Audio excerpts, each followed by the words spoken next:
אנחנו בתור אלה שצריכים ליהנות מהרגולציה הזאת, לא רוצים שזה יישאר בסוף בין היצרן של הסוללות לבין אולי ה-OEM.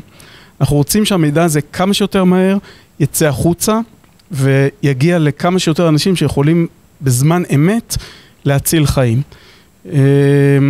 יש חברה ישראלית, בעיניי באמת אחת המופלאות, שעובדת כבר הרבה מאוד זמן, וכבר יש לה הישגים, תכף תשמעו עליהם, בלגרום לדברים לדבר עם דברים. אנחנו יודעים שהעולם הולך לשם, וגם סוללות צריכות לדבר עם העולם. ויש לנו את און הרן, שהוא גם אחד הפאונדרים, וגם ה-CEO של Autotalks. Good morning, my name is Onn Haran. I'm a co-founder and CTO of Autotalks. When Gil told me about this event, I said, this is a great idea, great conference. I wish that we can take part of it because there's a big business potential. However, we're not related because we are doing safety, short distance communication. So then we talked and Gil convinced me, and now I hope to convince you. So a bit about us, about Autotalks. We're a fabless semiconductor company, meaning developing chipsets for vehicle-to-everything communication called V2X. Those chipsets are located inside vehicles. So each vehicle sends where it is now, where it's going, speed, and then other vehicles in the area can receive this information and analyze if there's a risk. If there's the risk, they can alert the driver and in the future even brake by themselves. Now we're working also to connect two-wheelers, e-bikes, scooters, and the vision in the future is connect everyone, including pedestrians. This technology is, currently not very famous in Israel, but in fact that there are already vehicles in Israel that are including this technology. And the progress is based on the Euro NCAP, the safety standards. So we see by 2025, 2026, most new vehicles, including V2X.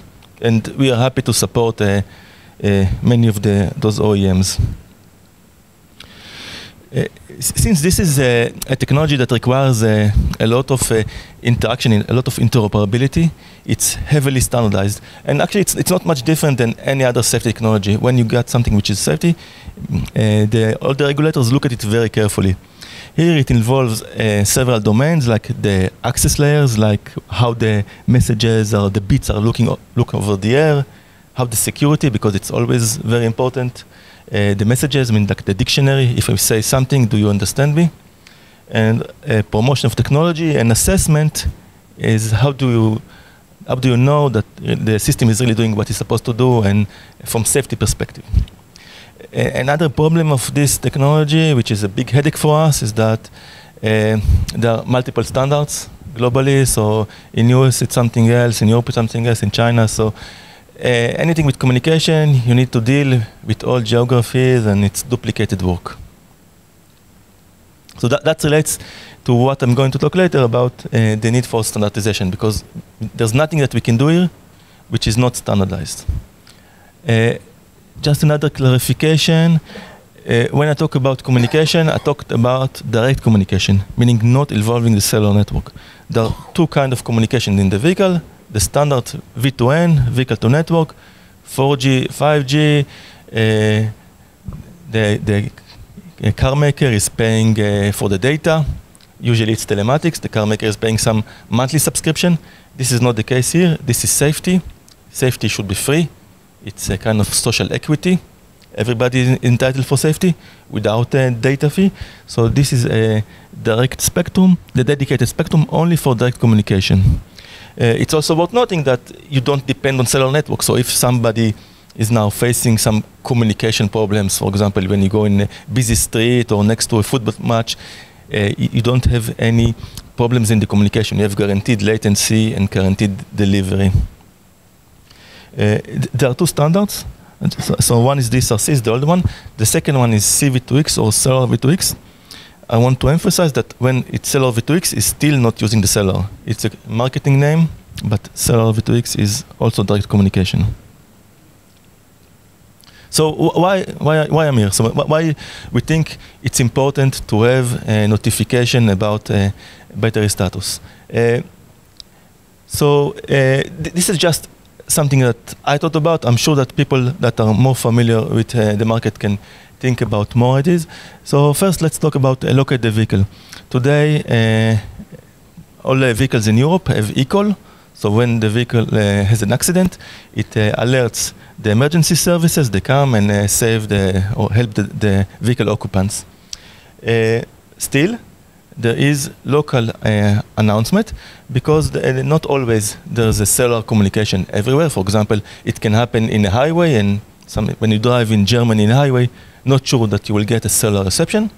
And sometimes maybe there's some communication problem between the emergency service and the central office. So you want to have local communication that doesn't depend on the cellular networks to identify the location of the vehicle in trouble. Another use case is, let's assume that I now have a car with a problem and I want to enter this parking that I parked here, the big one. You don't want that a car in trouble will enter this parking because if something will happen, it will be a nightmare. Nobody can turn the floodlight down, nobody can, it could be really disaster. So in that case, when the car is approaching the parking garage, it can get a permission to enter or not. Another use case is what happens if now the car alerts the driver, you must stop. And the driver stops in the highway. And in Israel, there are some nice people still that come and want to help you. And the last thing that they need to do is get close to the car. They need to go away. Because if they get close, the car can catch fire. And we don't want them that. So you need to tell them, please take a distance, don't get close to the car. And the last use case is what happened when you're in the highway, driving in the left lane, driving fast, and then the battery starts to heat up. So maybe you need to slow down to consume less energy. So the car will catch less heat. So in that case, you will have a car in the left lane driving slow. So you want to announce other drivers there isn't that, because we know that drivers tend to be angry in these scenarios. And also what happens if this car needs to go to the right lane or even need to stop at the curb. So in that situation, there's a car that now needs to make a lot of lane changes. So you want to alert the other drivers on the road that there is a situation here, there is a risk that a car might go and make a lot of lane changes. So this is kind of general awareness to the drivers nearby.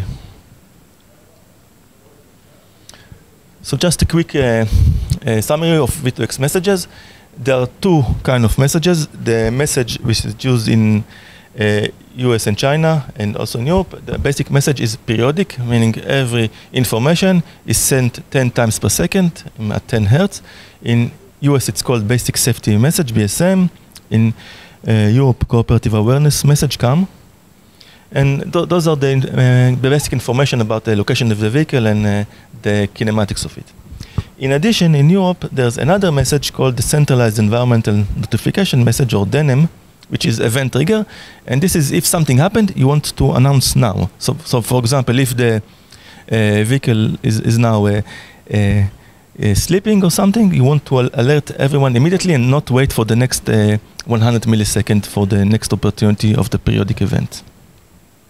So any message is extendable, meaning those messages can add more fields based on the needs. So if there are more use cases, like this is a new use case, then we can add more fields. So this is, for example, in the European standard, the DENM, which is the emergency alert.